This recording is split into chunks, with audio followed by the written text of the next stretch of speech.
Hello বন্ধুরা, একটু সময় নিয়ে আর একটু ভালোবেসে ভিডিওগুলো দেখো। আজ দুপুরে কি রান্না করেছি চলো তোমাদের সাথে শেয়ার করি, কারণ আজকে ক্যামেরা ধরার কেউ নেই, তাই নিজেই ব্যাক ক্যামেরা অন করে তোমাদের সাথে ভিডিওটা শেয়ার করতে আসলাম। চলো দেখাই। এই দেখো হাঁড়িতে আছে গরম গরম ভাতেই নামালাম। দেখো ধোয়া উঠছে, দেখতে পাচ্ছ? এই দেখো ধোয়া উঠছে।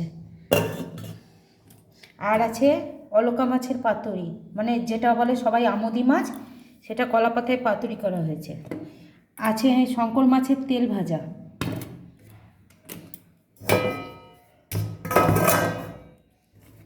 আছে নোটে শাক ভাজা, পেঁয়াজ রসুন বেগুন আলু দিয়ে নোটে শাক ভাজা,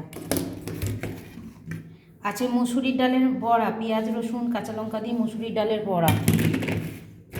আর দাঁড়াও তোমাদের সাথে আর একটা রান্না শেয়ার করি, কালকের বাঁধাকপিটা আছে সেটা রান্না রয়েছে, সেটাই তোমাদের সাথে শেয়ার করে রাখলাম। ভালো থেকো, তোমরাও খেয়ে নাও আর ভিডিওগুলো একটু ভালোবেসে দেখো।